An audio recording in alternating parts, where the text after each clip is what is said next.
Beleza? Bem-vindo ao canal. Aqui nesse vídeo, a resenha do terceiro número da nova série da Mulher Maravilha.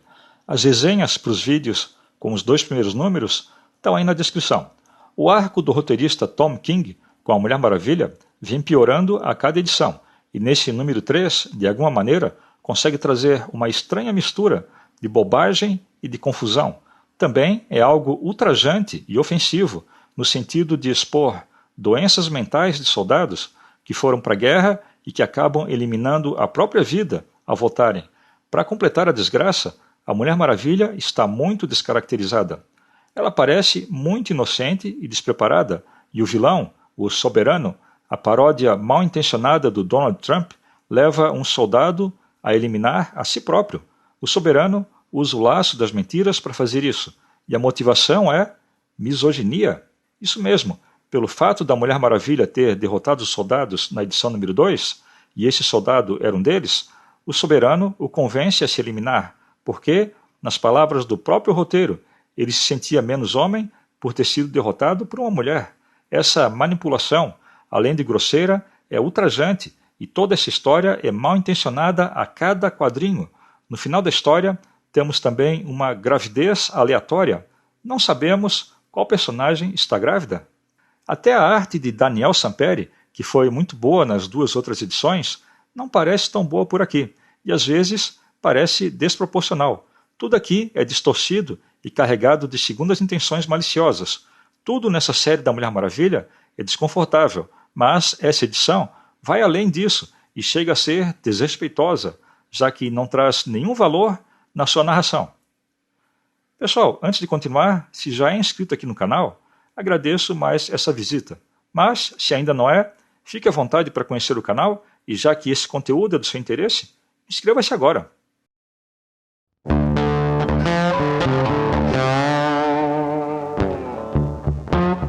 Apesar dos desenhos não estarem tão bons nessa edição, a arte de Daniel Samperi continua a ser a única coisa que se salva nesse arco da Mulher Maravilha. O desenhista entrega belas páginas e é bom olhar para o seu trabalho. As cores também são boas.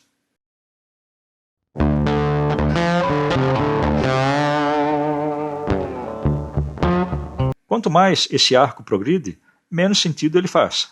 Há muitos problemas que aumentam neste terceiro número. O pior de todos é o fato de que o Soberano e seus ancestrais estão por trás do governo americano por 300 anos. É algo como uma teoria da conspiração, e não sei se isso fica bom nas histórias da DC.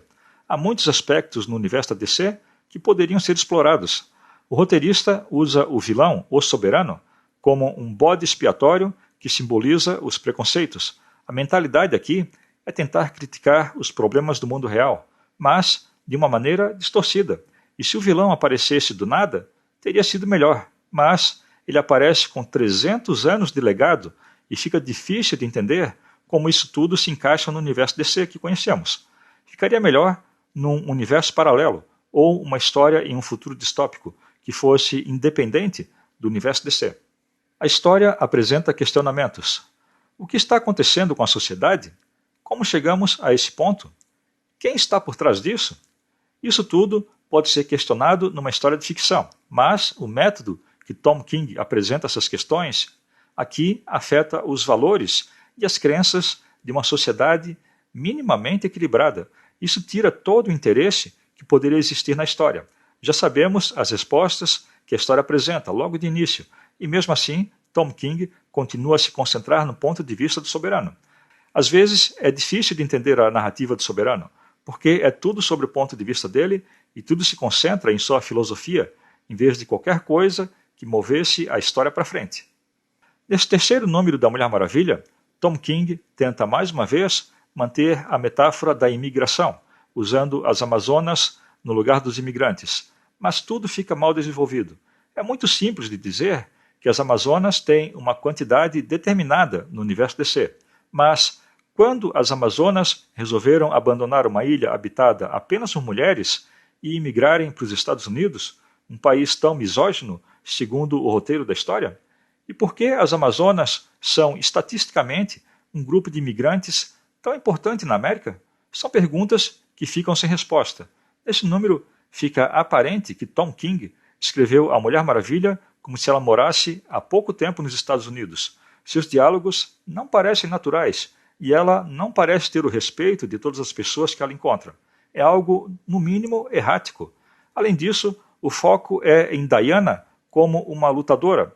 Há uma cena no elevador que parece que o roteirista quis lembrar a mesma cena do elevador em Capitão América, Soldado Invernal. É só mais uma pessoa com ela no elevador, mas parece que ela precisa chutar a arma dele. Para lembrar mais como a Mulher Maravilha age, ela se desvia das balas com seus braceletes. Agredir uma outra pessoa e chutar a arma nas mãos dela parece uma reação exagerada.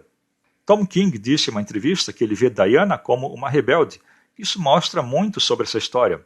Acho que ele enxerga a personagem de maneira superficial ou errada. Ela não é uma rebelde.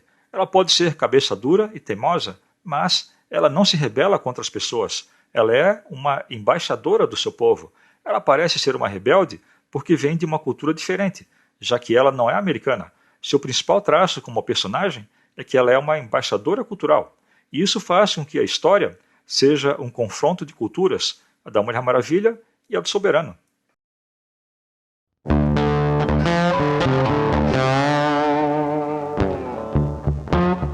O Soberano revela para Lizzie, a filha da Mulher Maravilha, que encontraram sangue na cena do ataque de Emily, que aconteceu na primeira edição.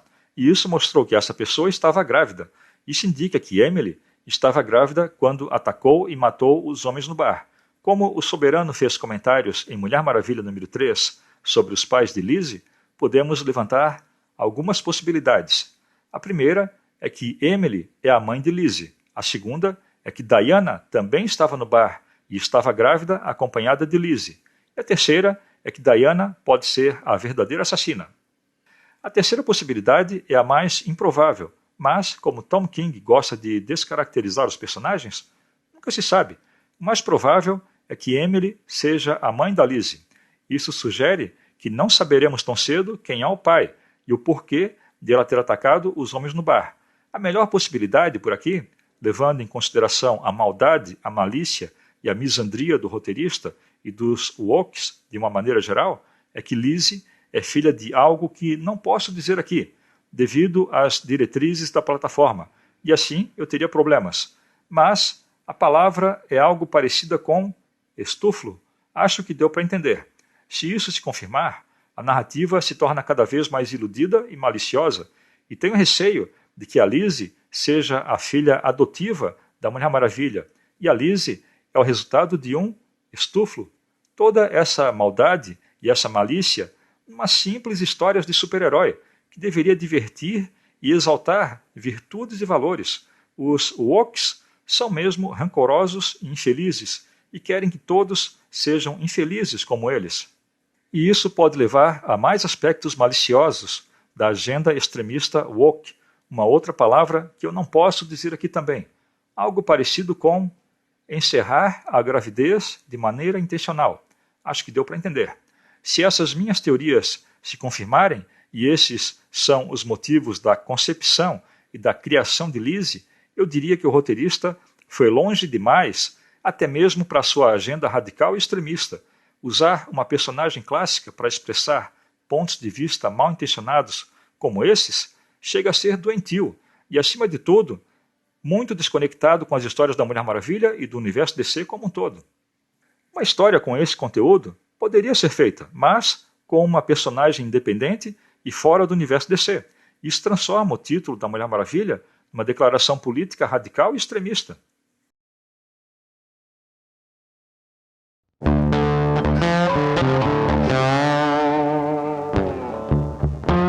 E por falar na Lizzie, nós a vemos com 5 anos de idade, com John Kent e Damian Wayne sendo as babás dela. Isso significa que a história se passa uns 6 anos no futuro, mas não fica bem. Não ficou divertido nem engraçado como o roteirista queria e Tom King não entende bem os personagens. Parece que eles não desenvolveram a sua amizade. Tudo isso faz com que Lizzie seja uma personagem sem apelo. Se realmente ela é resultado de estuflo, as histórias do passado dela deveriam ter algum peso e serem algo sombrias. John e Damian certamente seriam velhos o suficiente para entenderem a situação. Para piorar a desgraça, Uma outra possibilidade é de que o próprio Soberano seja o pai da Lizzie. O roteirista não estaria sendo realmente pervertido por aqui? Eu gostaria de saber como crianças ou pré-adolescentes reagirão ao terem contato com uma história chocante e decadente como essa. Não estou querendo ser sensacionalista, mas o passado do roteirista e o que a agenda radical defende falam por eles próprios. Uma história como essa deveria acontecer num selo de histórias adultas, como Black Label ou algo do tipo, mas não num título regular de uma personagem como a Mulher Maravilha.